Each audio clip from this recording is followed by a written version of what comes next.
lihat Palestina di HP. Iya ya. Apa sih Palestina itu? Iya, kenapa ya? Ada apa sih? Ada apa sih? Iya ya, kenapa? Ada apa sih? Ada apa?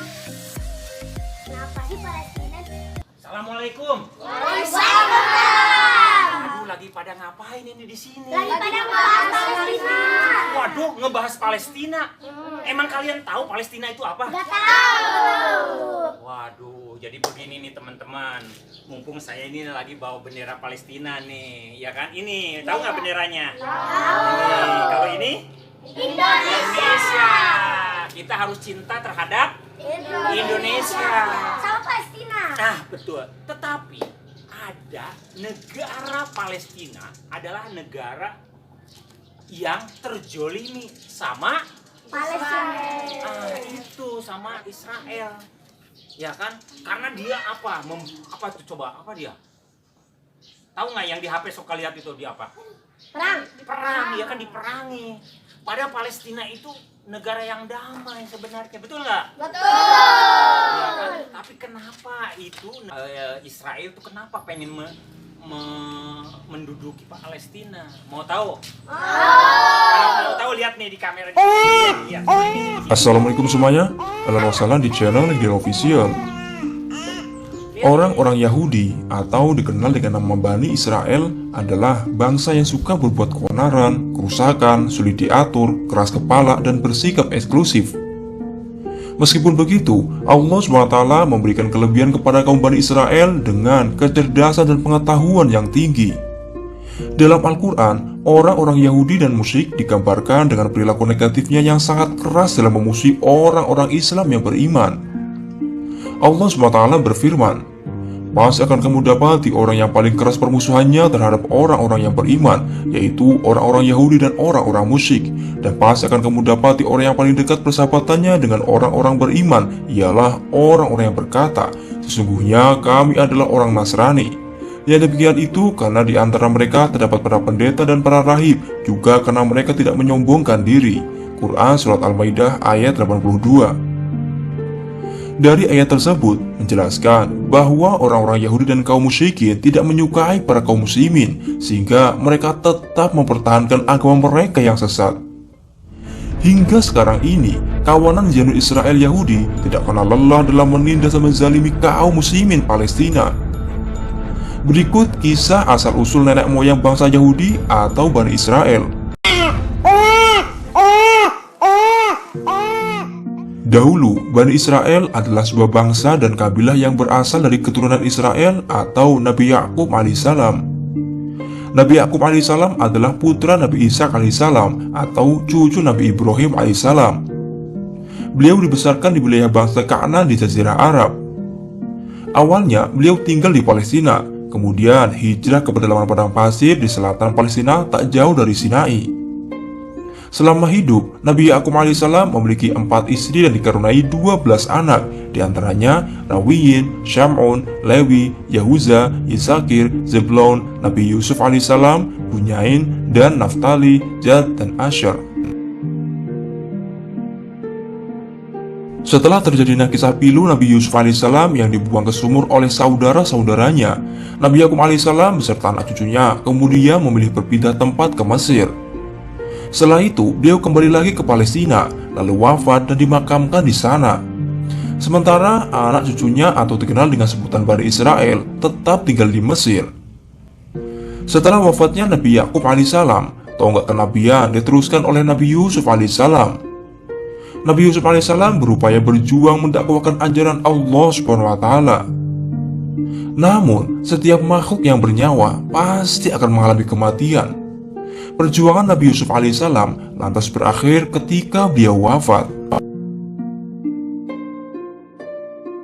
Setelah wafatnya Nabi Yusuf alaihissalam, kehidupan Bani Israel di Mesir kian berubah menjadi buruk. Nasib mereka kian hari kian merana dan menyedihkan. Apalagi ketika di bawah kepemimpinan Raja Fir'aun, orang-orang Bani Israel banyak yang mengalami penindasan dan pelecehan oleh Fir'aun. Tidak hanya itu saja, mereka juga banyak yang dijadikan budak oleh Fir'aun.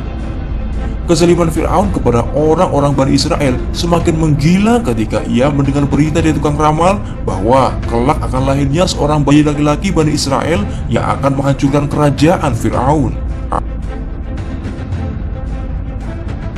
Awalnya, Raja Fir'aun pernah bermimpi melihat kobaran api dari Baitul Maqdis Palestina yang kemudian menghanguskan kota Mesir.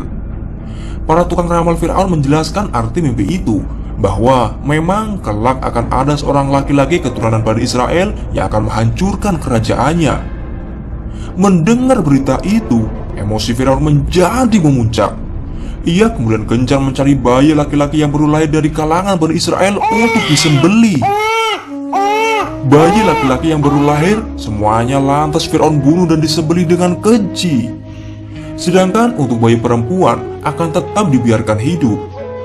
Itulah ambisi kekejaman Firaun hanya untuk mengelunui kerajaannya dari kehancuran. Selain itu, Firaun juga mengaku-ngaku kalau dirinya adalah Tuhan yang wajib disembah. Na'udzubillah min dzalik. Namun, Allah SWT Maha Penyayang. Waktu itu, lahirlah Nabi Musa alaihissalam dan Allah selamatkan beliau dari pembantaian Firaun. Di masa dewasanya, Allah mengutus Nabi Musa alaihissalam untuk menyelamatkan dan mengeluarkan Bani Israel dari negeri Mesir. Nabi Musa juga berusaha berdakwah kepada Fir'aun untuk mengajaknya bertaubat, menghentikan kezalimannya, dan beriman kepada Allah SWT.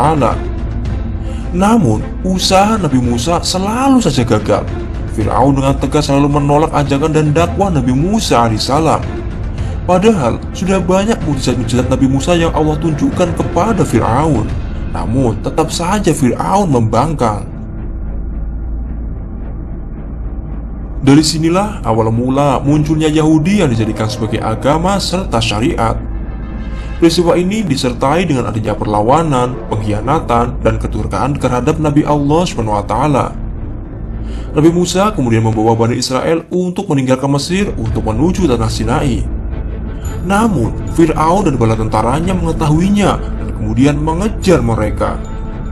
Sesampainya di tepi laut, Allah memberikan mukjizat kepada Nabi Musa untuk membelah Laut Merah guna menyelamatkan kaumnya.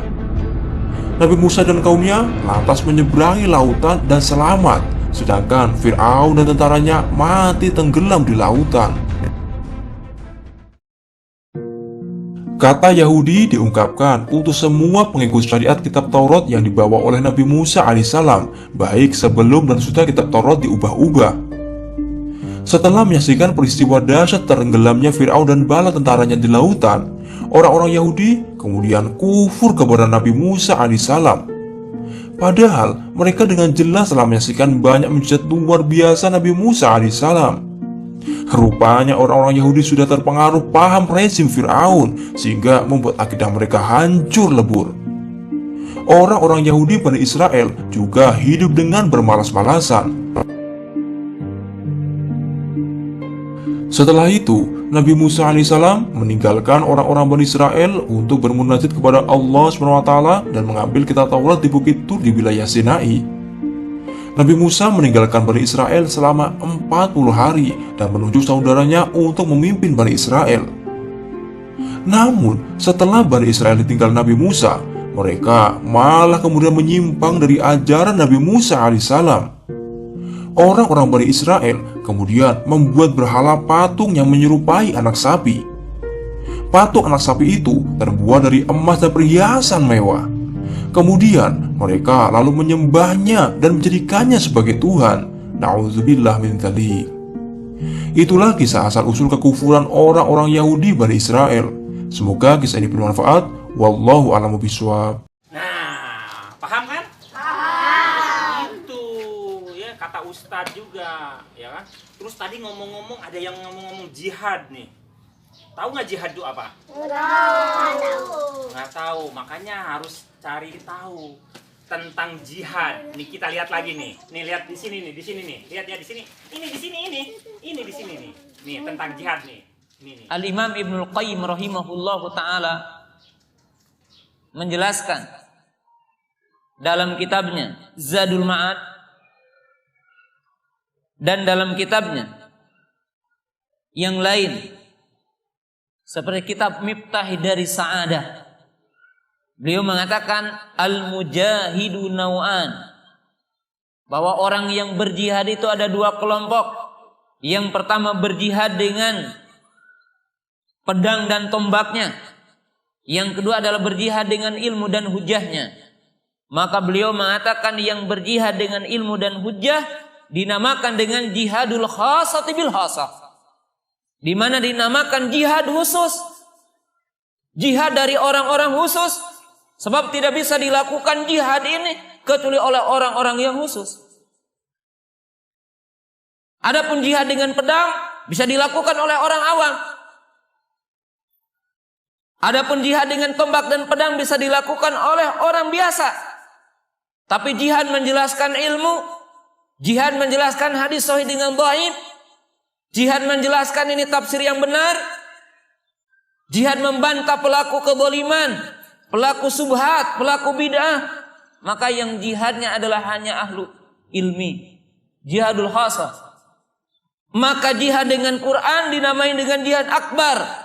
Faqad qala Allah Ta'ala, walau syi'na laba'atsna fi kulli qaryatin nadhira fala tuti'il kafirin wajahidhum bihi jihadan kabira.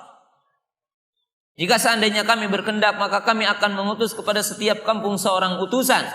Maka janganlah kalian mengikuti orang-orang kafir, jihadi mereka dengan jihad yang besar.